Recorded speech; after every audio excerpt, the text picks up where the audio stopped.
Allah lets you feel empty and dissatisfied with everything else so that you don't depend too much on those things. Sins are supposed to make you feel miserable, and pointless pursuits are meant to make you feel like something is missing. So your soul sends signals to you constantly saying, I'm incomplete without something greater. One of my favorite names of Allah, if not my favorite name, is As-Samad. And it's so deep because as you're reading through Surah Al-Ikhlas, every other ayah is so self-explanatory. But the name As-Samad is at the heart of it, and it's a complete mystery to most Muslims. As-Samad means the one who is whole, not hollow. He's completely self-sufficient, not dependent on anything, and he has no spaces or gaps. So the scholars mention that this means he has no organs inside, and he's not made of parts, so he can't disintegrate. Lam yalid wa lam yulad. He doesn't give birth, nor is he begotten, because he doesn't come out of anything else, and nothing else goes into him. And that means he's the perfect refuge for you and the only thing that can make you feel whole, because he's completely free of need himself. Think of angels not needing food or drink, but even they're still created beings that function within some sort of an ecosystem. As-Samad does not need what needers need, and nothing is like him or possible without him. Even his names are so perfectly whole and connected to one another. And all this makes him the one supreme, uncompromised refuge. And here's the thing. You were made to feel empty so that you would run back to As-Samad, the fulfilling one. Because everything other than him will leave you feeling unfulfilled. Even if it's a blessing, by the way. A job will give you income, but not necessarily meaning. A relationship will give you companionship, but not completion. Fame will give you attention, but not validation. Wealth will give you comfort, but not purpose. Every created thing has a limit, and the moment you reach that limit, you feel it. There's a void that returns. And then you're frustrated because you worked so hard for something thinking that it would fulfill you, but it didn't. I want you to think of this image that projects us in pieces onto Him, the whole. When you turn to Him who has no disintegration, you start feeling yourself fulfilled and coming together. Life starts making more sense, and you start connecting dots. And the moment you turn away from Him, you start falling into pieces again, and you have no inner peace inside. You're not feeling fulfilled, and you can't connect the dots. Which brings me to the next name. Allah is Al-Haq, the one who speaks the truth, the one who promises the truth, but the one who is also truth Himself. Everything connected to Him is truth, and everything disconnected from Him is batil, in that it's meaningless. أَلَا كُلُّ شَيْءٍ مَا خَلَى اللَّهِ بَاطِلٌ. Verily, everything pursued other than Allah is vain. It's like a poetic paraphrase of the ayah in the Quran, كُلُّ شَيْءٍ هَالِكٌ إِلَّا وَجْهَهُ. Everything will perish except for Him. And the scholars mention that includes what was done for His sake. So everything detached from Allah, every false god, false pursuit, or fleeting joy is batil in that it's hollow and temporary. Only things connected to Him have true value. And you want to know that what you're doing has meaning, that your sacrifices aren't for nothing, that everything you're going through is leading you to somewhere. But the dunya deceives by nature.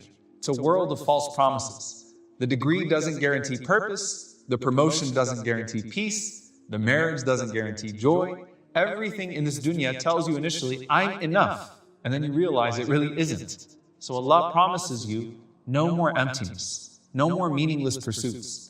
Just like Al-Hadi rewards guidance with more guidance, think of Al-Haq in a way that connects one truth to the next, so that you're only pursuing things that make sense and have promising results.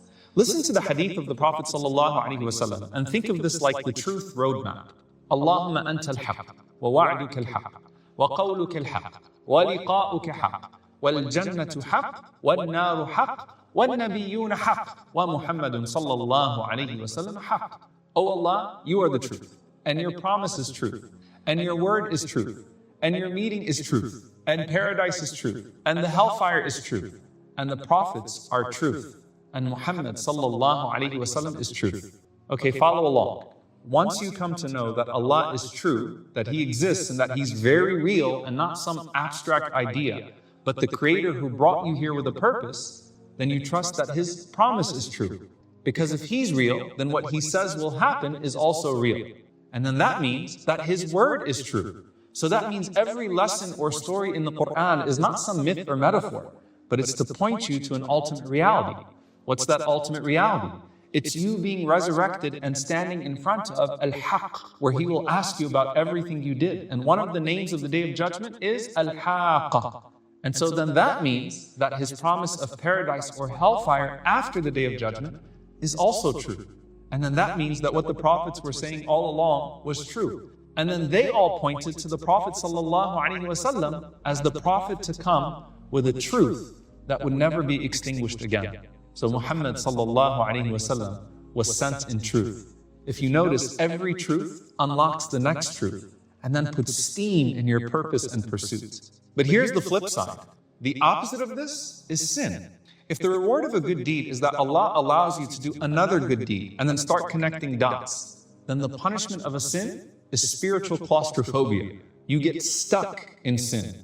The path keeps getting narrow and you feel completely trapped. And even if it's not sin, but just empty worldly pursuit, it still feels like you're suffocating because you have no spiritual oxygen. If you're living in a mansion but don't know why you're here, no square footage is going to make you feel better. So when the Prophet ﷺ would say, وَوَسِّعْ لِي فِي دَارِي, grant me expanse in my home, he didn't mean widen my home. He meant widen my perspective with barakah and clarity. So remember Rabi' ibn Amr in front of the ruler of Persia? One of the things he said was, we're here to take you min dhiq ad-dunya ila sa'at ad-dunya wal-akhirah, from the constriction of this world to the expanse of this world and the next. So the truth is spiritual vastness, which brings us to the final name, Al-Wasi', the vast, the limitless. Allah is vast in every way. He has no scarcity.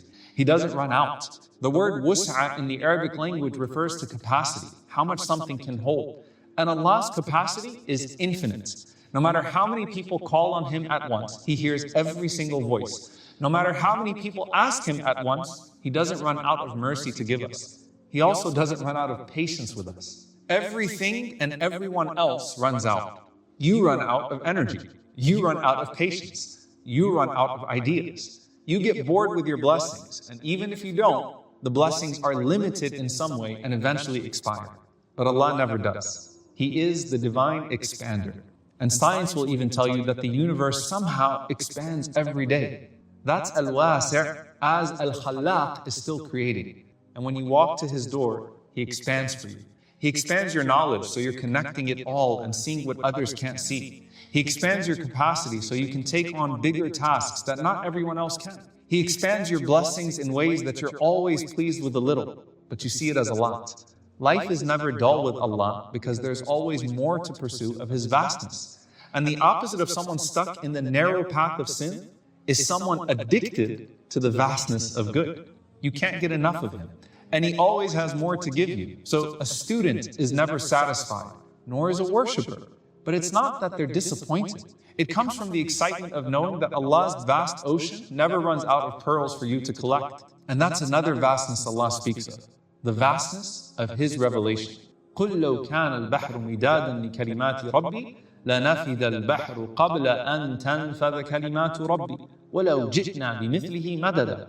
Say if the ocean were ink for writing the words of my Lord, the sea would be exhausted before the words of my Lord would be exhausted, even if we brought the like of it as a supplement. Remember the story of Musa and Al-Khadr?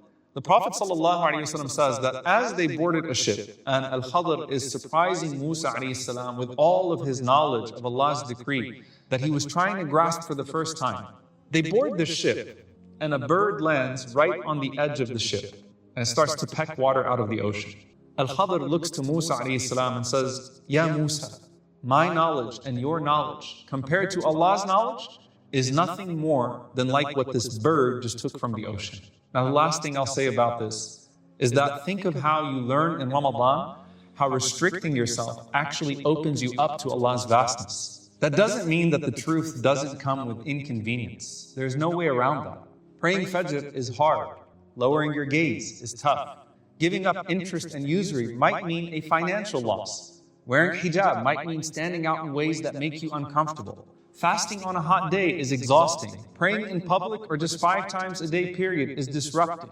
So yes, truth restricts your lower self, But that very restraint opens up a world that you otherwise could not access. In that restriction, there's vastness. And you may see people who appear to be living so happy in their unrestricted lives. But what if they're actually empty because the lie, no matter how comfortable, will always eventually strangle you?